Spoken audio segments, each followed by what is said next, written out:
Ahora sí. Muy bien. No sé si les pasó alguna vez que les cometieron alguna injusticia a ustedes en alguna vez. Se pone cara como si habrá pasado, ¿no? No es para acusar a nadie, digamos, pero en la parte, yo sé, judicial o de la intendencia o alguna autoridad de un colegio, de donde sea.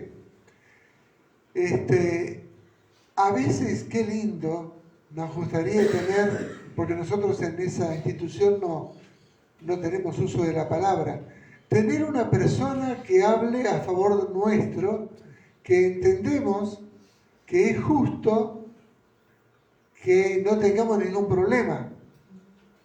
¿Se entiende? Alguien que nos defienda, pero no como una trampa, porque tiene cuña, sino alguien que nos defienda porque es justicia lo que estamos pidiendo. ¿Sí? Bueno, los judíos tuvieron en cierto momento a un personaje muy especial, en mi opinión. Son de esos personajes que aparecen, que son muy importantes, pero que aparecen puntualmente y no se los nombra demasiado en la Biblia. El que vamos a nombrar ahora aparece en dos lugares distintos, pero es muy interesante. Uno, de lo que a mí me llama la atención, es Melquisedec, que es todo un desconocido, pero muy importante porque es de la orden de la cual Jesús es sacerdote y sumo sacerdote, según la orden de Melquisedec. Pero no vamos a hablar de Melquisedec, vamos a hablar de otro que se llama ¿Quién dijo? Alguien que tuvo una escuela sabática. Ah, porque dice. Claro, no, pero escuela sabática mencionamos. Gamaliel. El rojo encima. Vieron que acá termina en él. Y decíamos en la escuela sabática que todo nombre que termina en él, o prácticamente todo nombre, Gabriel, Daniel, Ezequiel, Joel, tiene un significado. Él significaba Dios.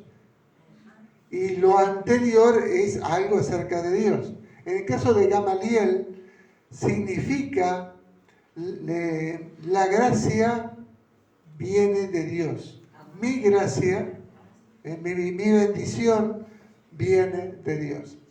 Y este es uno de los textos donde aparece mencionado. Nada menos que San Pablo, que escribió la mayoría de los versículos, tengo que dejarle un poquito más, ¿no?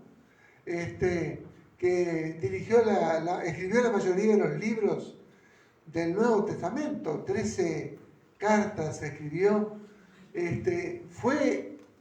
Fíjese lo que dice, cuando él defendía lo que él era ante la justicia, dice, yo de cierto soy judío, porque no siempre cualquiera era judío, y siendo judío en ese lugar era muy importante. Nacido en Tarso de Cilicia, pero criado en esta ciudad, instruido a los pies de Gamaliel. A nosotros no nos va ni nos viene, pero en aquel momento decir, educado a los pies de Gamaliel, era ¡wow! Porque Gamaliel era uno de los doctores de la ley más afamados, respetados y que había. Y marcó toda una tendencia dentro del concilio de Israel. Estrictamente conforme a la ley de nuestros padres, celoso de Dios. Para aquellos que están recién comenzando a estudiar la Biblia, celoso de Dios no quiere decir que está celoso en contra de Dios, sino que tiene un celo, o sea, un respeto, una literalidad en lo que Dios pide y en lo que uno debe hacer. Celoso de Dios, como hoy lo sois vosotros todos. Acá ya es parte de, lo estaba diciendo así para impactar en ellos, ¿no? Y para no despreciarlo. Seguimos.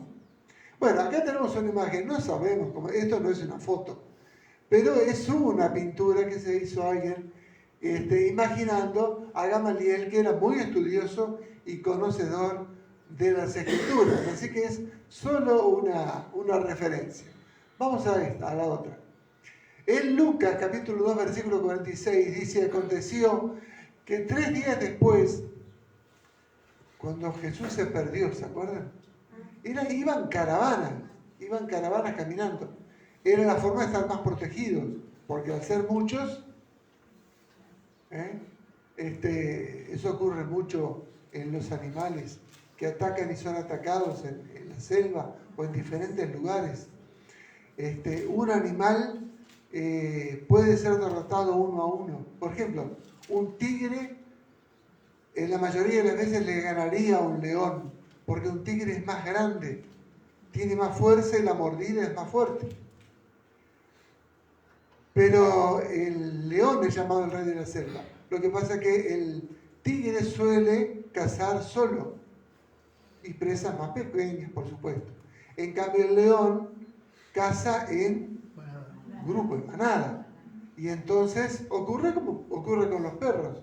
Cuando son nomás 2 perros, ya el perro se siente en manada y defiende de una manera diferente.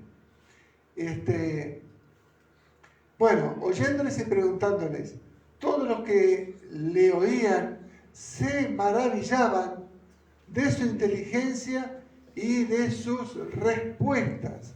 ¿De quién? Del niño Jesús en el templo. Entonces, bueno, decimos que por protección iban todos juntos en una gran caravana. Y era tan larga la caravana que no sabemos a ciencia cierta, pero es muy probable que José y María hayan dicho: ¿y Jesús?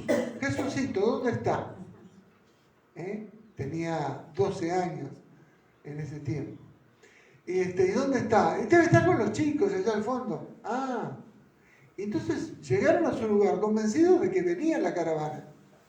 Y no, estaba en el templo de Jerusalén hablando con los doctores de la ley. ¿Qué tiene que ver con Gamaliel? Porque aunque tampoco tenemos una foto de los doctores de la ley que estaban ahí, lo más probable es que Gamaliel estaba allí, porque era uno de los doctores peso pesado, muy, muy importante en ese lugar. Avanzamos a la otra. Bueno, acá tenemos, por supuesto, también un dibujo, una ilustración, una imaginación. Dice que lo encontraron en una de las puertas de Jerusalén, conversando con los maestros de la ley, que están allí representados de esa manera. Si vamos a seguir la imaginación, tal vez me parece podría ser Gamaliel, y acá ya que está más caro y parece un poco mayor, sería Geliel, el abuelo de Gamaliel. Ya vamos a ver un poquito más de detalles. Seguimos a la próxima. Para saber más acerca de Gamaliel y que ustedes lo vean en sus características más rápido de lo que yo les podría decir, vamos a ver un video de unos 2 minutos y medio que nos habla un poquito de quién era Gamaliel.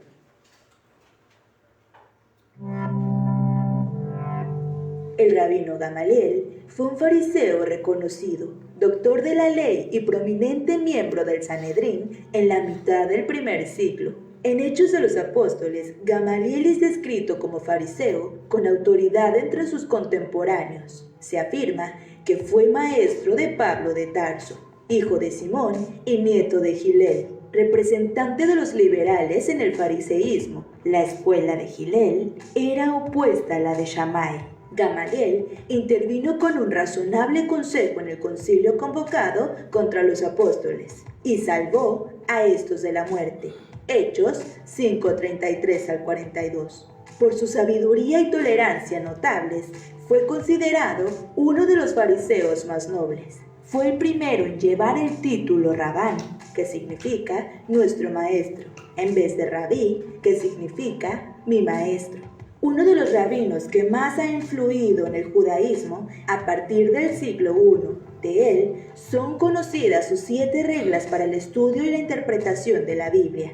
Gamaliel, por su parte, llegó también a ser doctor de la ley y príncipe nazí del Sanedrín, el máximo tribunal religioso judío. El libro de los Hechos de los Apóstoles dice que él era un doctor de la ley con prestigio ante todo el pueblo. Hechos 5:34. Se dice que cuando Jesús, siendo niño, se perdió en el templo de Jerusalén durante 3 días, uno de los maestros de la ley con los que hablaba era Gamaliel, junto a otros rabinos importantes como Shammai, de una escuela diferente a la de Gamaliel, y el propio Hillel. En este momento de la vida de Jesús, el propio Jesús le habría hecho a Gamaliel una profecía que se cumplió el día de su crucifixión. El cumplimiento de la misma hizo que se arrepintiese de su desconfianza en Jesús y se bautizase. Los judíos piensan que Gamaliel murió y vivió siempre como judío fariseo y cuentan, cuando él murió, el honor de la Torá, la ley, pereció, y que la pureza y piedad se extinguieron. Con información de Nadia Martínez, Veracidad News. Bueno, aquí vemos algo de lo de Gamaliel, muy importante, ¿no es cierto? Incluso dicen, estuve leyendo otras cosas también, dicen que después que murió Gamaliel, según algunos, la integridad, el valor, el honor del concilio como que bajó bastante después que Gamaliel desapareció. Bravo, ¿no? Porque era de una escuela un poco más liberal que la escuela de su abuelo, que era Hillel, y que era más literalista. Tal vez esa flexibilidad, esa liberalidad que tenía Gamaliel sirvió para que mirara a Jesús de otra manera y con argumentos muy interesantes que ya vamos a ver. A este Dios ha exaltado con su diestra por príncipe y salvador. Esto es lo que dijeron los apóstoles en un discurso, estaban diciendo, para dar a Israel arrepentimiento y perdón de pecados. Y nosotros somos testigos suyos de estas cosas, y también el Espíritu Santo, el cual ha dado a Dios a los que le obedecen. ¿Qué pasó después? Ellos, los judíos en general, oyendo esto, se enfurecían. ¿Y qué querían hacer con los apóstoles? Matarlos. O sea que este punto no es que no sea importante porque se menciona esta vez. Si los hubieran matado hubiera sido definitivo en cuanto a los apóstoles, por lo menos. Dios hubiera provisto otra forma, tal vez, de seguir con su evangelio. Pero vemos que acá juega un papel muy importante. Vamos a seguir. Entonces, en el concilio, entonces levantándose en el concilio un fariseo llamado Gamaliel, ahora vamos entendiendo un poquito más quién era y por qué, doctor de la ley, venerado por todo el pueblo, mandó que sacasen fuera por un momento a los apóstoles, como ocurre en muchas comisiones. Habla quien da su testimonio, después se retira y el concilio decide, ¿no? A los apóstoles. Y luego dijo, Gamaliel, varones israelitas, mirad por vosotros lo que vais a hacer respecto a estos hombres. Siguiente. Porque antes de estos días, fíjense que los argumentos que presenta Gamaliel no son, bueno, pobrecito, ¿por qué lo vamos a matar? Son buena gente, no sé, a mí me cayeron bien. No, Gamaliel, por eso era muy respetado, usa argumentos muy específicos. Fíjense, porque antes de estos días se levantó Teudas. ¿Quién era Teudas? No tengo la menor idea, pero era uno de los que, en forma parecida a Jesús, sin ser lo que era Jesús, se le había levantado antes en Israel, teniendo un grupo, fíjense, diciendo que era alguien importante, Teudas. A este se unió un número como de ¿cuántas? 400 hombres en aquellas ciudades no tan grandes, 400 personas que lo sigan, es algo muy, muy importante. 400 hombres, más mujeres y niños. Pero él fue muerto, ¿y qué pasó cuando murió? Todos los que le obedecían fueron dispersados y reducidos ¿a qué? A nada, o sea, el grupo desapareció. Primer argumento que presenta Gamaliel. Segundo argumento de Gamaliel, similar al primero. Después de este se levantó Judas el Galileo. Allá se usaba mucho, no estaba el tema del apellido, sino que decían, por ejemplo, Rosario de Córdoba, ¿no? Decían el nombre y de dónde era. Entonces, Judas el Galileo. Claro, porque había varios Judas. Judas era un nombre bastante común en aquel entonces. Después, por lo que hizo Judas, dejó de ser común. Judas el Galileo, en días del censo. Generalmente cuando se hacía el censo, ¿para qué era? Para las autoridades cobrar más impuestos. Exacto. Se levantó el día del censo y llevó en pos de sí a mucho pueblo, o sea, muchos lo siguieron. Entre otras palabras, como Jesús. Él va a hacer una comparación interesante. Pereció también él y todos los que le obedecían fueron dispersados. Seguimos. Vemos que es un argumento con, ¿cómo se llama? Bases. Sí, pero en las leyes se llama jurisprudencia. Ahí está. Jurisprudencia son dictámenes que la ley, que un juez determinó en casos anteriores. Entonces creó, dicen ellos, jurisprudencia. O sea, se creó una forma de actuar frente a esos casos, que no obliga al juez actual, pero que lo inclina hacia ese lado. Y ahora os digo, apartados de estos hombres. Está hablando, ¿quién? De los apóstoles. Sí, de los apóstoles. ¿Quién está hablando ahora? Gamaliel. Y ahora, Gamaliel está hablando del concilio. Puso dos ejemplos y ahora dice, y ahora os digo, apartados de estos hombres y dejadlos, porque si este consejo o esta obra es de los hombres, como los dos ejemplos que presentó anteriormente, se desvanecerá. Cuando ellos mueran, el grupo va a desaparecer. Ustedes no se hagan problema, porque el miedo que los sacaran de ser ellos, los judíos del concilio, las únicas autoridades allí, y tenían miedo de la competencia de Jesús. No se hagan problema, cuando Jesús muera, el grupo a lo mejor desaparece como en los otros casos.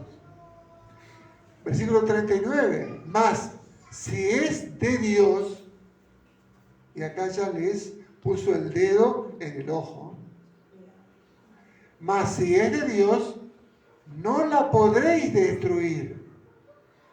No sea tal vez, y acá los remató, jaque mate, no sea tal vez hallados luchando contra Dios. Fíjense que su argumento está muy bien hecho. Dos casos anteriores en que si murieron sus líderes, desaparecen los grupos.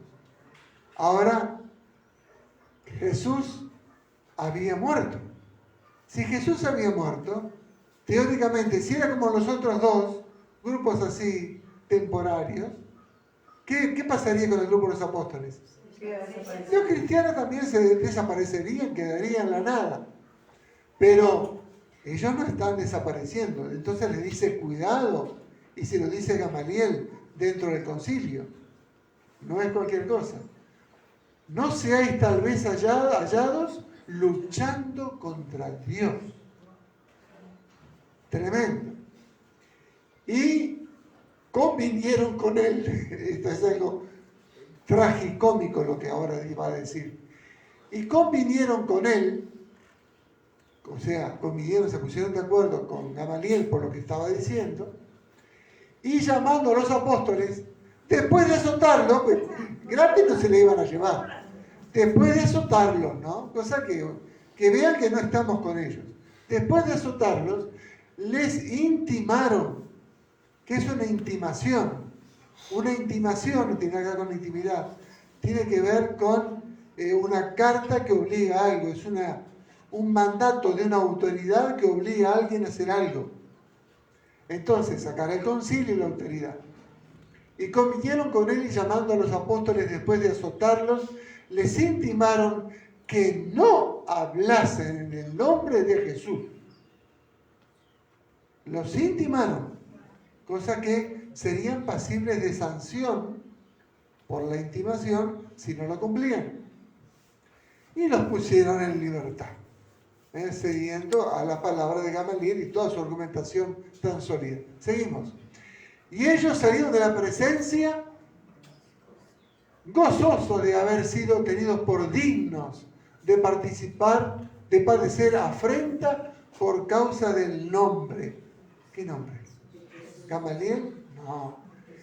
En aquel momento todavía no estaba definido un nombre del grupo de los apóstoles. El nombre de cristianos en realidad se le puso como una burla porque se las pasaban hablando de Cristo.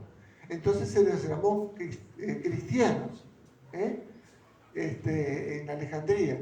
Pero entonces se les llamaba los del nombre, se les llamaba de parte de varias maneras. De padecer por causa del nombre. O sea, Jesús murió. Y tomando el sufrimiento de Jesús, ellos dijeron, nuestro Maestro murió. Para nosotros es un honor sufrir algo como sufrió Jesús. No lo iguala a Jesús, por supuesto, pero Él padeció mucho más que nosotros. Nosotros también en algo, un poquito, nos parecemos a Jesús y también estamos padeciendo.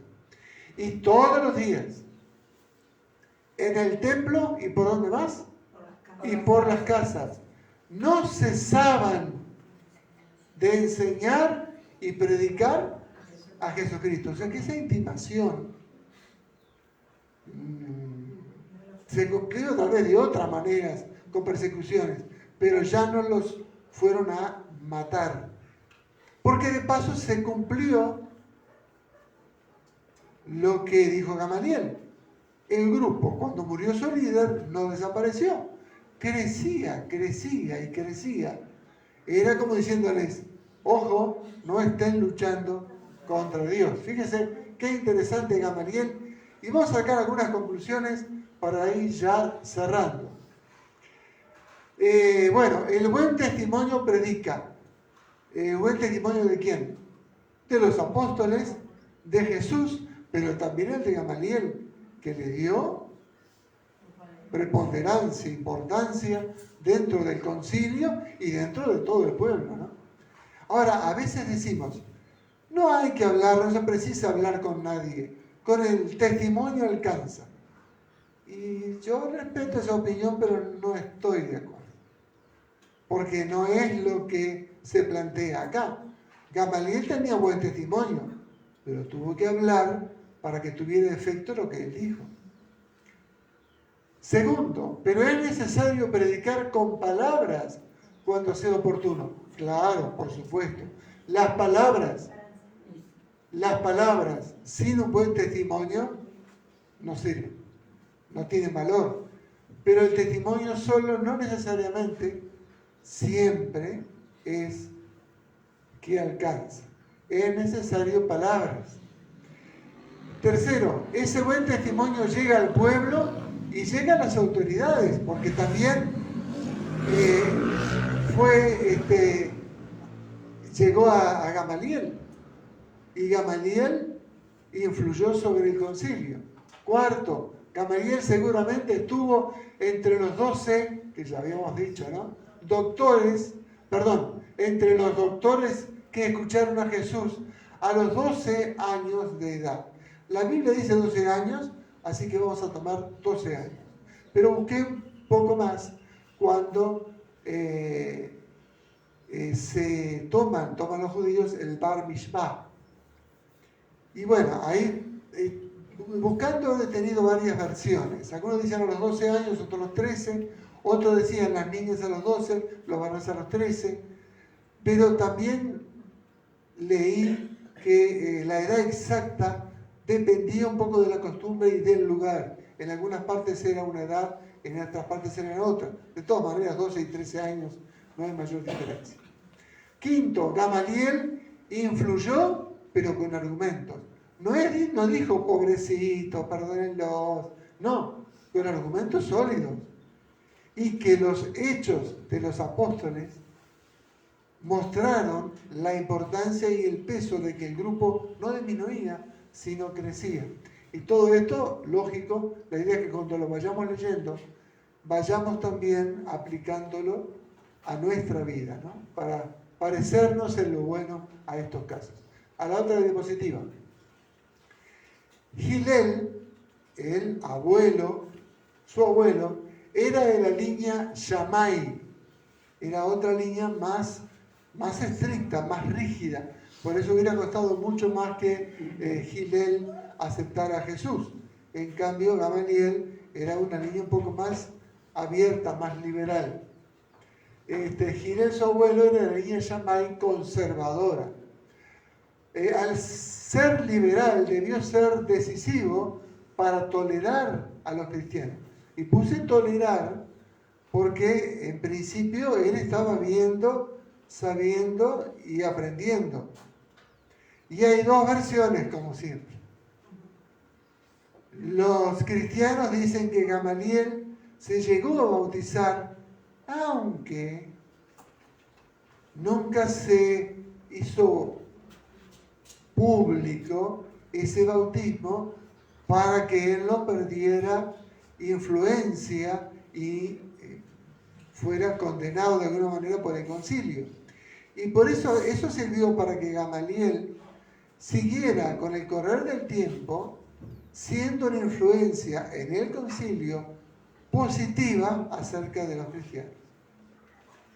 En cambio, el judaísmo, como bien lo dijo el video, sostuvieron que nunca él se bautizó como cristiano, sino que siempre, desde el principio a fin, siguió siendo judío. Esa aseveración no nos extraña que la den, ¿no? Y no podemos decir fue de una manera o fue de la otra, pero de una u otra manera Gamaliel fue lo que fue, su testimonio y su fuerza y su influencia fue muy positiva. Y para llegar a impactar a Gamaliel con todo el peso que él tenía, con toda la autoridad que tenía, él juzgaba también junto con el Sanedrín y era muy tenido en cuenta. Para que lo impresionara a Gamaliel, tuvo que haber sido, como sabemos que fue, muy especial la predicación de Jesús y de los apóstoles. Si no, a un Gamaliel no lo convencían así más. Quiere decir que él vio como persona sabia, inteligente y tenida muy en cuenta que había algo muy diferente en Jesús y en su grupo. Qué lindo, ¿no?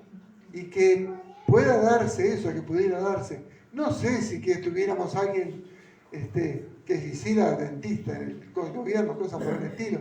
No estoy diciendo eso, pero el tener un buen testimonio y el predicar acerca de la verdad es importantísimo. Seguramente el Espíritu Santo vio oportuno trabajar en el corazón de un líder como Gamaliel para abrir camino a la predicación de Jesús y más específicamente ahora de los apóstoles. 9. ¿Qué nos queda a nosotros como conclusión? A veces tenemos cierto temor, cierto miedo de que nos vayan a rechazar a alguien lo que nosotros le predicamos o le hablamos. Dos cosas voy a decir en cuanto a esto. Una es que no tenemos que tener miedo, porque no estamos ofendiendo a la persona. Le tenemos que estar abriendo, como se habló en la escuela sabática,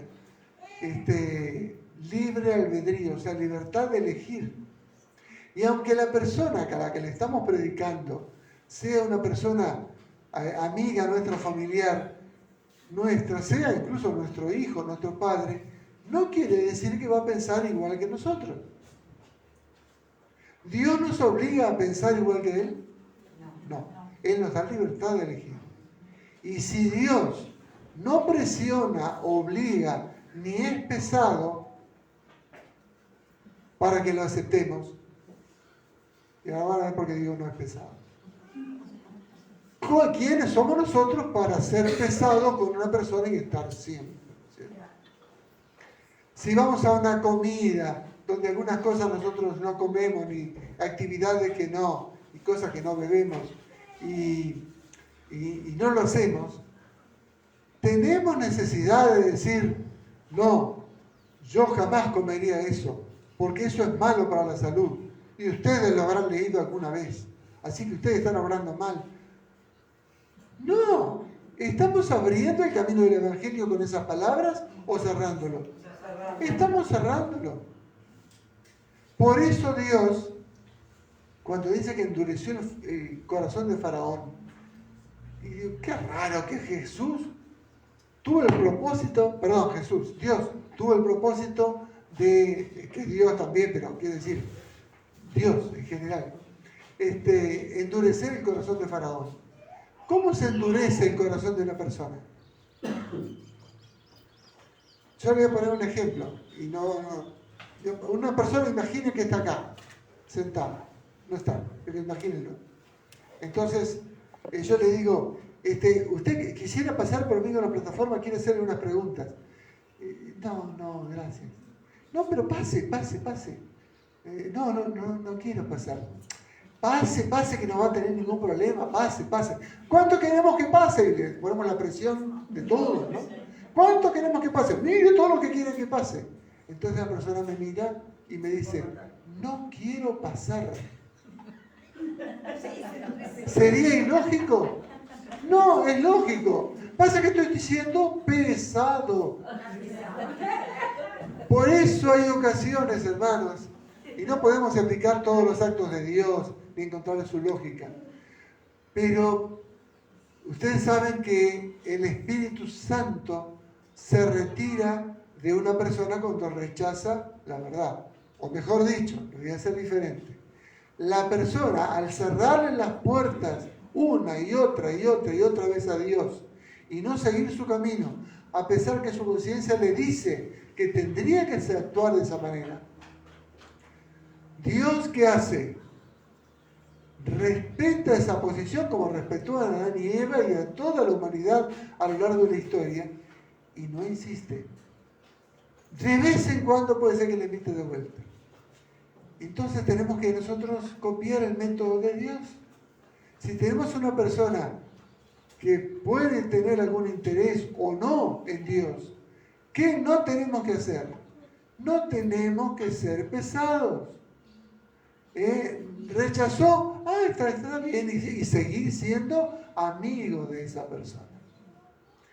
De todas las formas de evangelizar que hay, muchísimas,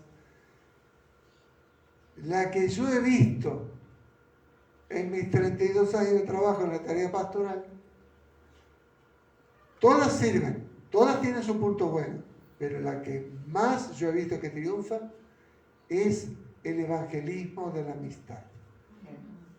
Y llamamos amistad y lo extendemos, la palabra amistad, a allegados, familiares, conocidos, lo que se ha llamado hace muchos años ya el oikos.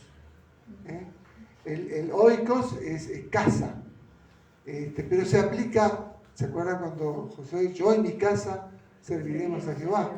Josué 24:15. Yo en mi casa serviremos, yo en mi casa no estaba hablando de las paredes, estaba hablando de su familia. Entonces, oikos es casa, pero en el sentido de familia. Y cuando él decía yo en mi casa es porque el liderazgo, no voy a entrar en el tema de machismo de aquel entonces, pero el liderazgo evidentemente lo llevaba el jefe de familia, y si decía eso, los otros líderes de la familia lo iban a tener muy en cuenta. Puede ser que le dijeran que sí y por dentro no estaban de acuerdo y lo estaban recibiendo, pero se seguía su criterio. Entonces, el oikos, todos los que nos rodean, Cada uno de nosotros tiene a su alrededor una cantidad enorme de gente. Es, por decirlo de alguna manera, cada uno de nosotros es un abanico del Evangelio abierto a otras personas. A esas personas corresponde que nosotros en cierto momento, nosotros que hemos estado probando es, por ejemplo, pedir ropa para Adra, decir que estamos, que si tienen para dar algo, y varios vecinos nos han estado dando. No quiere decir que por eso son de nuestra iglesia y cosas por el estilo, pero es una de tantas formas que podemos hacer. Llevarles algún regalito, un pedacito de torta. Tuvimos un cumpleaños en casa, convidar a algún vecino con algún pancito, alguna rica pascualina. O sea, ganarnos la amistad, no falsamente, eso es manipulación, sino con sinceridad, con amistad. Y a través de esa amistad y con prudencia en lo que se le predica, darle lo que puede la persona ir digiriendo. Hace poquitos días nació ¿quién dentro de la iglesia, por decirlo así? Sarita. Ahí está. Ahí está. Y nosotros le vamos a llevar en algún momento 3 kilos de polenta para que le dé de comer a Sarita en las próximas semanas. ¡No! Sí, puede ser para los papás o otra cosa, pero no para Sarita. Ella necesita una comida especial. Así todo interesado en el Evangelio debe de seguir de a poco y con todo respeto el Evangelio. Porque además con la persona cuando ve que es tratada con respeto, no se cierra tan fácilmente. Pero esto no tenemos que tomarlo solamente como una táctica. No me gusta la palabra táctica aplicada al Evangelio. Táctica no. El amor que sentimos a esa persona tiene que hacer que cuando le predicamos lo hagamos con prudencia. Dice que no le gustaría. No hay problema, ya será más adelante, en otra oportunidad. Sí, en otra oportunidad va a decir la persona para salir de la circunstancia posiblemente, ¿no? Sí, en otra oportunidad. Y bueno, y vemos cada tanto. Pero hay que ir. Ahora, si hay personas que lo abrazan con todo y quieren saber más, no vamos a ir a velocidad lenta, vamos a ir a la velocidad que lleva la persona. Me pasó hace muchos años, estaba en una iglesia y a un joven que quería estudiar la Biblia, había estudiado la Biblia, pues se le habían enseñado, se quería bautizar. Y yo tenía un plan de juntar con otro bautismo y le decía esperar un poquito y para que tuviera un poquito más de madurez en su decisión, ¿no? Porque el bautizarse es hacer un pacto con Dios, pero tiene que saber la persona qué implica ese pacto. Entonces me llevaba un poquito. Pero esta persona me decía, no, pero yo quiero bautizarme ahora, dentro de pocos sábados. Y no estaba del todo mal, conocía, sabía. Y entonces hice el bautismo, si no, yo terminé macho. Hicimos el bautismo. Y es una alegría decir que esa persona actualmente es médico y anciano de la iglesia de Tacuarembó. Y sin embargo, porque quería rápidamente estarlo haciendo. Entonces, no puede, tiene que cambiar la velocidad. Es todo de acuerdo las maestras en la escuela. Hay escuelas especiales que enseñan más simple, más sencillo. No conozco la técnica didáctica, pero enseñan de otra manera a chicos especiales que tienen cierta dificultad. Y a otros, más rápido, incluso aquellos que son medio genios, los llevan también a lugares que les enseñen de una manera diferente. Así tenemos que adaptarnos. No seamos pesados, pero abramos el abanico del Evangelio a otras personas que quieren saber de Jesús y necesitan saber de Jesús. A su velocidad, respetando con amor, no como táctica, sino con amor a esa persona. Porque aunque no acepte, tiene todo el derecho de no aceptar. Y tenemos que respetarlo. Respetar es querer. Cuando Dios nos habla de que tenemos que tener temor a Dios, ese temor es respeto. Y aparte de a Dios, tenemos que aplicarlo a otras personas. Creo que terminamos por allí. A ver. Sí, terminamos. Fin, dice. Terminado una vez. Ahí está. Bueno. Hermanos, que el caso de Gamaliel, que no es muy hablado, por eso quería tocarlo, pero las lecciones interesantes que sacamos de lo que él recibió de los apóstoles, Dios quiera que nosotros podamos transmitirlo. También de alguna manera. No llegaremos a ser Gamaliel en importancia, trascendencia y el respeto que nos tengan, pero bueno, ser una buena influencia a nuestro nivel, para gloria de Dios y para que el Evangelio siga creciendo, siga aumentando, para gloria de Dios y para que Cristo pronto pueda venir para llevarnos como su pueblo. Amén. Bueno,